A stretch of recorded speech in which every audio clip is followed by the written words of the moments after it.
Hey guys, what's up? It's me, Hagabai, and welcome back to TNA Road to Redemption. I know it's been a while, I'm sorry, but here we are at Victory Road 2017, and in the pre-show, we have Phoenix versus Rockstar Spud versus Pentagon Jr. versus Caleb Conley in a flippy shit match. And, yeah, Pentagon Jr. beats Phoenix with a top rope styles clash, so that's pretty cool. I wanted to see what they could do in a flippy shit match, and chances are I'm not going to put any of these guys in a flippy shit match again just based on what we're what we're seeing. Maybe Spud and Conley are okay, but anything under a 40 is kind of saddening to me, honestly. So yeah, I was really excited to get into this pay-per-view. I was going back and forth on how to do some stuff, but I think the final product is just what I needed. So hopefully you guys enjoy it. The pre-show has, I believe, 4 matches, 5 segments total. So we're gonna move on to the next one, where James Storm holds an open challenge, and then Jim Duggan comes out. Oh wow, it's Jim Duggan. Yeah, I needed to hire a local talent, and he was the only one who could realistically be someone that got a pop from the crowd or anything. So Jim Duggan's James Storm's opponent for tonight on the pre-show, which is kind of sad to think about. And then Duggan gets squashed by James Storm. What else did you expect, honestly? James Storm going into a match against Jim Duggan, who's like out of shape, flabby, old as hell. Yeah, James Storm just wanted him on the card because he didn't have a real match, and kind of over guy, kind of over. I think he either had 40 or 24 popularity. If it's 24, that's actually really sad. I can't remember which one it was, but he was at least half decent. But things don't really pick up until the main card, so I'm just kind of going to go through this. And in a pre-show bout that had terrible wrestling, non-existent heat, Angelina Love defeats Alexis in 642 by pinfall with a Botox injection. So 26 and 27, nothing good about this. There's nothing good I could possibly even say about this. They're both trash. Hopefully one day they could become something, because Angelina Love should probably be more popular and a little bit better than she is. But, you know, she puts up a 27, almost outshined with a 26. So, yeah, I'm just going to move on to the main event of the pre-show. And in a poor pre-show match, the DCC won, defeated Moose Park, the Bromans, and the Decay in 1343. Bromans first, then Moose Park and Decay were last. I left it off. I left all the matches except for the James Storm and the Jim and the Pentagon one off, so I didn't know who was going to win them. Um, I keep forgetting about this every time. But these two are the only ones who actually have chemistry together, which is kind of sad when you think about it. Kingston's not suited. I got to write that down. All right. And then anything really stand out? Abyss got a 62. That's pretty nice. Robbie E 42, Moose 45, Bram 54, Kingston 41, Braxton Sutter 40. So basically, Jesse and Crazy Steve were disappointing as hell. But yeah, I'm not too disappointed about this. A 51 on the pre-show. I'm honestly okay with that. I have nothing really to complain about that way. So now we get to move on to the main card, what we actually care about seeing. And Victory Road opens with House Hardy coming out, and Matt says, yes, House Hardy is here at the Road of Victory to continue our efforts to face the best tag teams in all of space and time. Tonight, we look forward to the challenge that awaits us. The challengers must be prepared to be deleted. And then Aaron Rex's music hits, and he comes out with a mic. And he says, tonight, you get what you've been asking for. Me and my partner will be the ones to dethrone you. We are the $1 Million Scholars. And then new music plays, and DiBiase Jr. makes his Impact Wrestling debut and joins Aaron Rex in the Tag Team Championship match. So Aaron Rex and Ted DiBiase Jr., the $1 Million Scholars, are tonight's challengers to Matt Hardy and Jeff Hardy. I keep forgetting about Matt Hardy's gimmick, so that's a little awkward, but we'll get that in the next one, I promise. And then about that had great wrestling and decent reaction from the crowd. The $1 Million Scholars defeated the Broken Hardys in 16-10 when Aaron Rex defeated Matt Hardy by pinfall, illegally using the ropes for leverage. And the $1 Million Scholars are the TNA World Tag Team Champions. So, that happened. The $1 Million Scholars have dethroned the Broken Hardys, using some shady shit, which is kind of sad to see the reign end that way. Do they have chemistry? Okay, they have excellent chemistry. That's incredibly lucky. I did not know that going into this. There's a pairing that I put together. Hope to God. I hoped to God that they worked out. And you know what? They did. What are they looking like? 63 and 75. That's really not bad. Like, Aaron Rex did better than Brother Nero. So, that kind of says a lot. But yeah, $1 Million Scholars, your new TNA Tag Team Champions, dethroning the Broken Hardys. So, Victory Road's off to a big start. And in a decent match, Eddie Edwards and Eli Drake defeated Davey Richards and Mike Bennett in 12-26 when Eli Drake defeated Mike Bennett by pinfall at the Gravy Train. Anything really stand out? Eli Drake's putting up 42. I think that he started out doing like 35s or something, so I guess that's pretty nice. Everybody else put up around a 60. But yeah, Eli Drake and Eddie Edwards pick up the win over Mike Bennett and Davey Richards, giving them some momentum. We'll see where it goes. I guess next Impact is where we're going to see what happens next. And in a bout that had subpar wrestling and little heat, Andrew Everett defeated DJZ, Trevor Lee, and Dalton Castle in 10:53 when Andrew Everett defeated DJZ by pinfall with a 450 press. And during the match, Andrew Everett turned on Trevor Lee, becoming face. Basically what happened was Trevor Lee had DJZ down and Dalton Castle out of the ring. He had them laid out, looked like he was about to win. Then Andrew Everett just ran in, pushed Trevor Lee out, and got the pin on DJZ. So Everett stole a win once again. It looks like he's officially turned against the Helms Dynasty, and he's on his own now. So Andrew Everett retains. He becomes a face now, and we're going to see where it goes from there. I really like this X Division little group he got going. I think they're starting to get momentum over here. They're starting to get a little bit more popular. So we're going to see what happens. And then about that terrible wrestling and non-existent crowd heat, Buggy Nova defeated Madison Rayne in 8:30 by pinfall with the Buggy Bulldog. I like Buggy Nova. I wanted her on the show. No time left in the pre-show, so I just threw her in here just to break up some matches.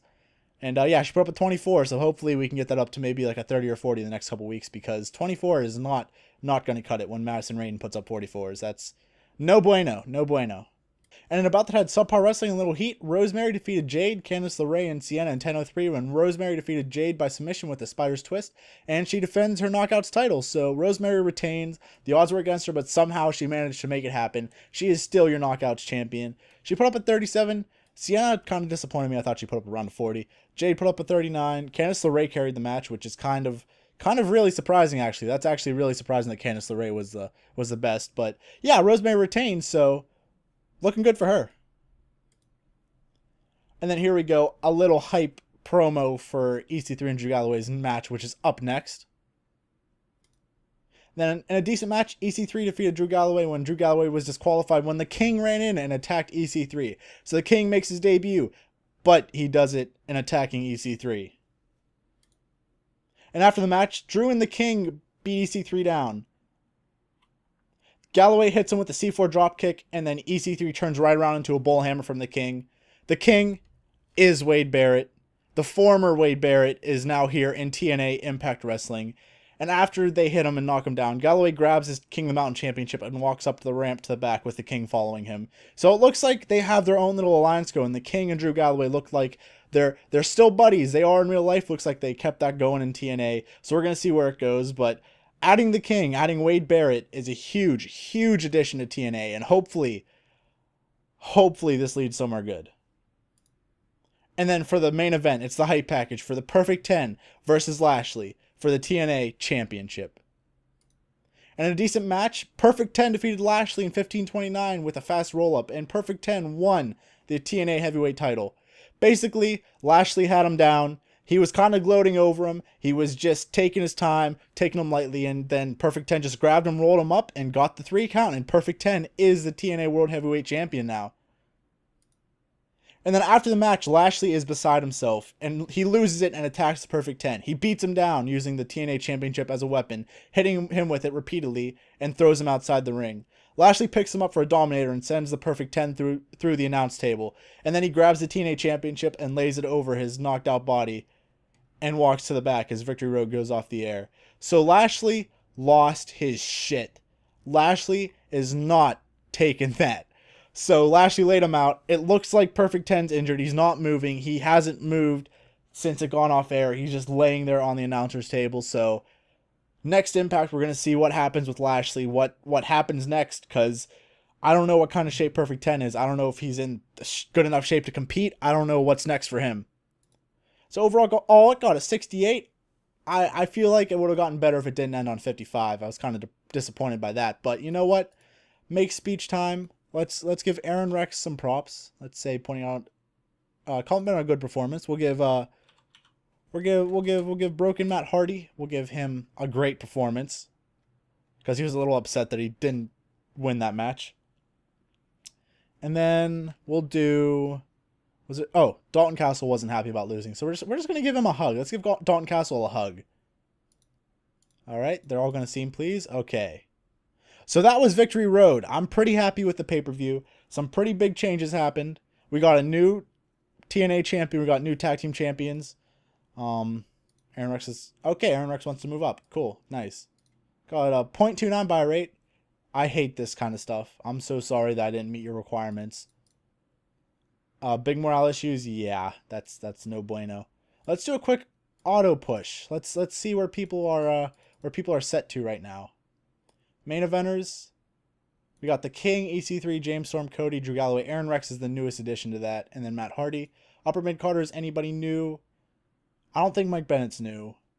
Lashley moved down to upper mid Carter. That's actually depressing. That's actually sad. Wow. Andrew Everett's up to lower mid Carter. He was an opener. I think he was an opener, so that's pretty good. DJZ moved down too, which kind of sucks. I just kind of want to see, like, did Buggy Nova's popularity go up at all?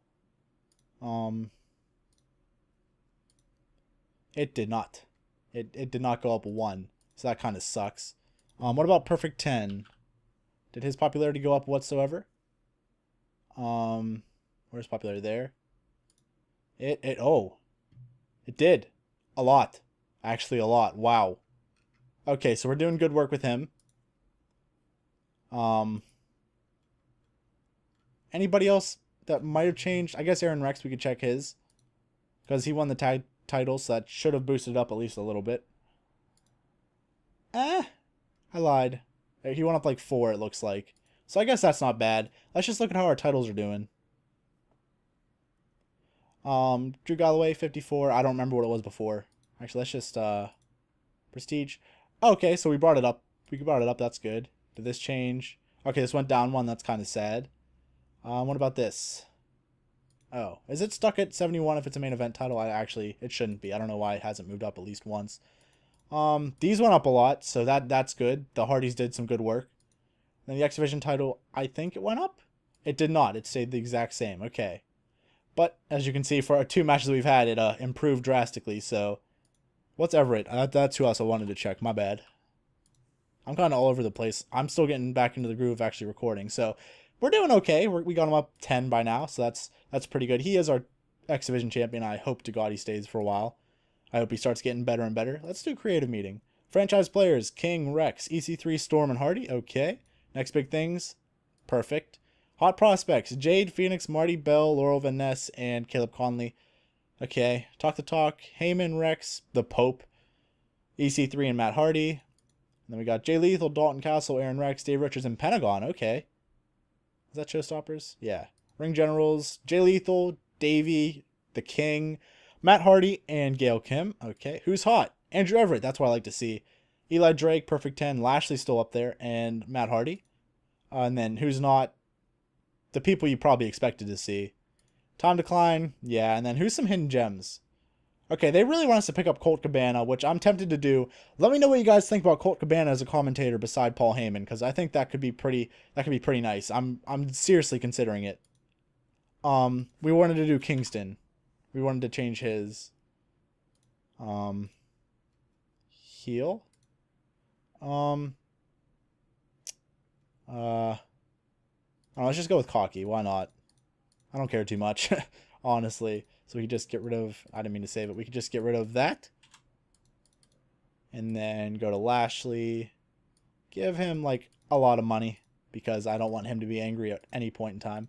Will you take 1,000? Oh, you will not. 2, 3, 4, 5, 6, 7, 10. Okay, there we go. I think I spent way too much, but you know what? It's okay. It's okay.